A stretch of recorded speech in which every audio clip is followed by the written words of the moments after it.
खैर मेरी बीवी बोली नहीं तुम वो सब छोड़ो, वो तो देख लेंगे, लेकिन ये बताओ तुम कि बच्चे का नाम क्या रखें। तो मैंने बोला यार देखते तू बता। तो बोले मैं राहुल द्रविड़ की बहुत बड़ी फैन हूं, तो बच्चे का नाम राहुल रखते हैं। मैंने कहा सुनो अब ये नाम रोमांटिक नहीं रहा, क्योंकि हम राहुल रखेंगे पूरा मोहल्ला पप्पू बुलाएगा। बस एक तुम ही हो जो बजा रहे हो आज के जमाने में। लगा ही रहता है भाई, उसको कोई बताता बेटा अकेले को एंजॉय नहीं करना रहता म्यूजिक, बाकी लोगों से भी पूछना उनके कानों में क्या हो रहा है। खैर भाई मेरा नाम अमोल सोनी है, जैसा कि आप लोग मुझे जानते भी हैं, और मैं कितना फेमस हूं ये तो पता है इसे। लेकिन क्या होता है ना, जिंदगी में आदमी बहुत खुश होता है, और खुशियां ही सब कुछ नहीं है, उसे शादी भी करनी पड़ती है, ठीक है। तो मैंने कर ली।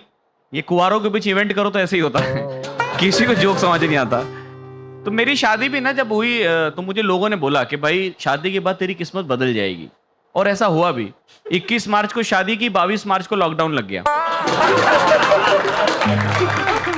सीरियसली, मतलब मोदी जी को मेरे हनीमून की इतनी चिंता थी, बोले पूरा देश बंद करो तब ये शुरू होगा। उसके बाद में लोगों ने मुझे कहा बच्चा प्लान करो, तो किस्मत ज्यादा बदलेगी। अब भी बेबी हुआ है और सेकंड वेव आके गई है। अब घर वाले कहते बेटी चाहिए, मैंने कहा चुप रहो साला, ऐसी किस्मत बदली। 130 करोड़ भारतीय थे, 129 करोड़ 99 लाख बचे। 1 लाख किस्मत को प्यारे हो गए। लेकिन खैर ईश्वर सबका ध्यान रखे। बट इंपॉर्टेंट बात यह है कि शादी के बाद आपकी जिंदगी में तब्दीलियां कैसी आती हैं। जब मेरी शादी हुई तो कोरोना सडनली आया, अचानक से लॉकडाउन लग गया, तो जो बाराती मेरे आए हुए थे ना वो गए ही नहीं, वो पूरा 1 महीने रुक गए। उनको लग रहा था उद्धव ठाकरे ने छुट्टी अनाउंस की है, वो कह रहे हैं अब तो बंबई घूम के जाएंगे।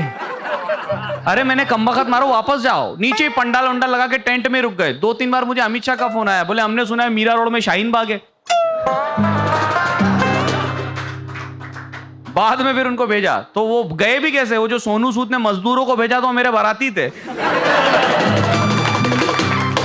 तुम्हें क्या लग रहा हूं मैं मजदूर थे? 3-4 तो मुझे हाथ भी दे रहे थे फूफा जी, अरे बेटा मैं वापस से पहुंच गया। लेकिन खैर जिंदगी में तब्दीलियां बहुत अलग अलग तरीके से आती है। अभी मैं शादी जब कर ली मैंने, तो मुझे सबसे बड़ा चैलेंज ये था कि भाई हनीमून के लिए कहाँ जाए, क्योंकि मेरे खानदान में कोई हनीमून पे गए नहीं, सब लोग बुआ के घर पे जाते थे, है ना। कौन पैसा खर्चा करे, ऊपर का कमरा खाली होता था, है ना। और मेरे पिताजी की तो फिलॉसफी है बर्फ में जाके करना क्या, जो काम 4 दीवारी में होना दीवारें घर पे भी हैं, वहां कौन सा बर्फ में घूमना। और मैंने अपने पिताजी से बोला भी कि मुझे स्विट्जरलैंड जाना है। बोले क्यों? मैंने कहा बर्फ देखनी। तो बोले फ्रीजर में लेट जा, ज्यादा अच्छी बर्फ है, अपने घर का घर है, जब मनो खोल के बाहर आ जाना दोनों। तो मैंने कहा पापा ऐसा नहीं यार, हमारा घूमने फिरने का मर गया। तो बोले कि नाना नानी पार्क में चले जाओ। अब उनको कौन समझा हनीमून कितना इंपॉर्टेंट होता है, फोटो भी तो डालनी होती है आदमी को, है। और हनीमून पे आज तक समझ में नहीं आया जीन्स पैंट और टी शर्ट पहन के चूड़ी डाल के क्यों घूमती औरतें। और आप देख लो हनीमून पे जितने कपल गए सिर्फ औरत का ही फोटो है, क्योंकि कैमरा आदमी ने पकड़ रखा है, उसका कभी नहीं आ पाता। और मैंने भी जो हनीमून पैकेज बुक किया ना, तो उसमें ऐसा था कि जो मुझे गाइड मिला वो बड़ा वो था। और एक रीति रिवाज होता है हमारे यहाँ, कुल देवी के दर्शन के लिए हम लोग जाते हैं। तो जब शादी से पहले लग्न पत्रिका रखने हम लोग कुल देवी के मंदिर गए, तो पंडित ने हमको बोला कि शादी के बाद यहाँ आ जाना 2 दिन बाद। तो मैंने उसको बोला पंडित को, मैंने बोला नहीं यार वो शादी के बाद तो हम लोग हनीमून पे जा रहे। बोले नहीं नहीं पहले इधर आओ फिर हनीमून। मैंने बोला क्यों? बोले कुल देवी को कोरा जोड़ा मांगता है। मैंने कहा साले हम पति पत्नी बियर की बोतलें नहीं है, कोरा जोड़ा कितना गंदा शब्द है। फिर भी हम लोग चले गए। अब हम लोग हनीमून पे गए तो हमको बहुत ही सस्ता सा गाइड मिला, बहुत ही सस्ता, 30,000 में और क्या मिलता है। तो हम लोग वहां पहुंचे तो गाइड हमको एक बहुत ही रोमांटिक जगह पे ले गया, हिडिंबा टेम्पल। देखो कितना रोमांटिक नाम है। तो मैंने बोला ये हिडिंबा में क्या रोमांटिक है? बोले इनकी लव स्टोरी थी। मैंने बोला क्या लव स्टोरी थी? बोले हिडिंबा जो थी वो बहुत बड़ी राक्षसनी थी। तो मैंने कहा पहले मेरी बीवी के सामने से हाथ हटा, मंदिर पे बोल।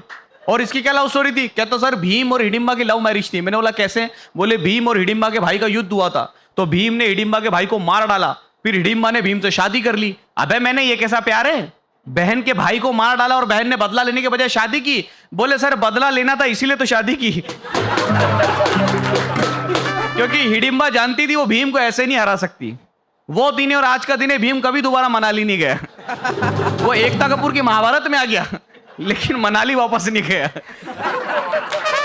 बट जिंदगी बदली, और वो जो गाइड था उसने हमें बहुत सारी चीजें दिखाई। फिर जब हम वापस लौटे तो सबने हमसे पूछा हनीमून पे क्या हुआ।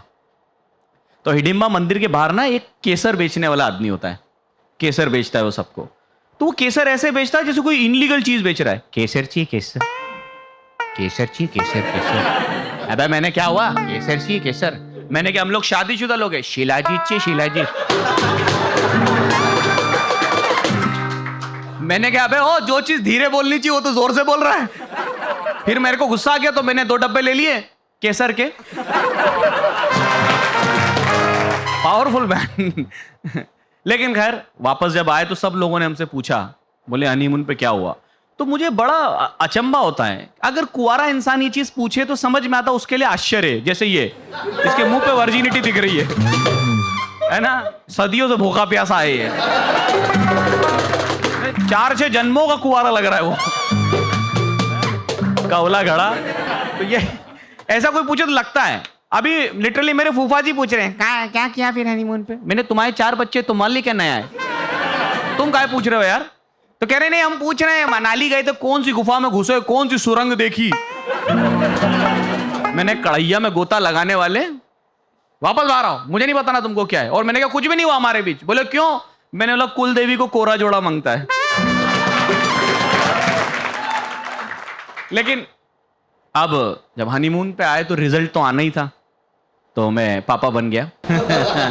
यस, क्योंकि एक आम आदमी अपने जीवन में कुछ उखाड़े ना उखाड़े, अगर वो बाप बन जाता तो पूरा मोहल्ला ऐसे इज्जत से देखता है उसको, सीरियसली।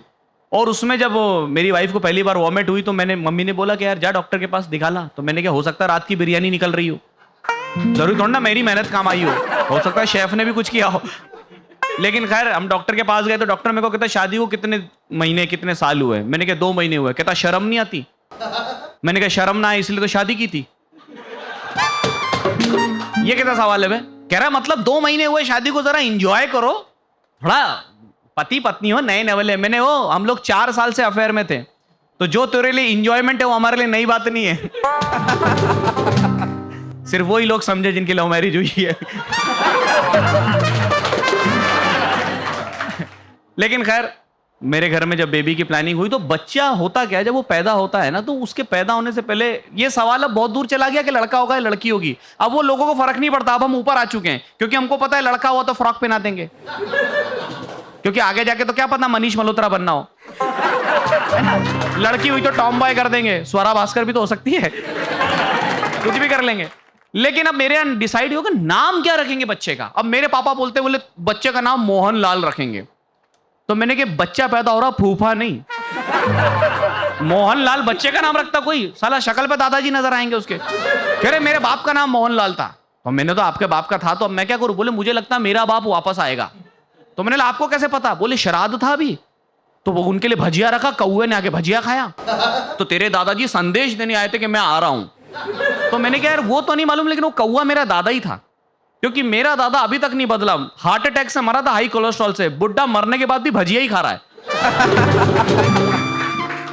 अरे आत्मा बन गया, अब तो ऑयल छोड़ दे। अभी भी नहीं। फिर उसके बाद में मैंने अपने पता किया कि मेरे दादाजी आखिर थे कैसे। मेरे दादाजी सच्चे अच्छे पति थे, बीवी की पिटाई करते थे, शराब पीते थे, और वो इतनी शराब पीते थे कि जुआ खेलते थे कि अपना ही घर बेच के खा गए थे। तो मैंने बोला पापा मुझे आपका बाप मेरे बेटे के रूप में नहीं चाहिए। बोले क्यों। मैंने बोला मैं नहीं चाहता वो महाटा का घर जो मैंने नहीं खरीदा मेरा बेटा बेच के खा जाए, भविष्य में तो सोचना है। उसके बाद में खैर मेरी बीवी बोली नहीं तुम वो सब छोड़ो, वो तो देख लेंगे, लेकिन ये बताओ तुम कि बच्चे का नाम क्या रखें। तो मैंने बोला यार देखते तू बता। तो बोले मैं राहुल द्रविड़ की बहुत बड़ी फैन हूं, तो बच्चे का नाम राहुल रखते हैं। मैंने कहा सुनो अब ये नाम रोमांटिक नहीं रहा, क्योंकि हम राहुल रखेंगे पूरा मोहल्ला पप्पू बुलाएगा। सोच ले। तो कहती एक काम करते बच्चे का नाम द्रविड़ रखते हैं। मैंने कतई बेवकूफ लगेगा 2 सरनेम के साथ द्रविड़ और सोनी, वो ऐसी कंफ्यूज रहेगा जिंदगी भर मेरा नाम क्या है, कितना अजीब लगेगा। द्रविड़ इधर आओ, मतलब क्या। तो कहती मुझे ना राहुल द्रविड़ की क्वालिटी पसंद थी, द वॉल, तो बच्चे का नाम दीवार रखेंगे। मैंने बोला हाँ, उसकी छाती पे लिख देंगे यहाँ पे मूतना मना है।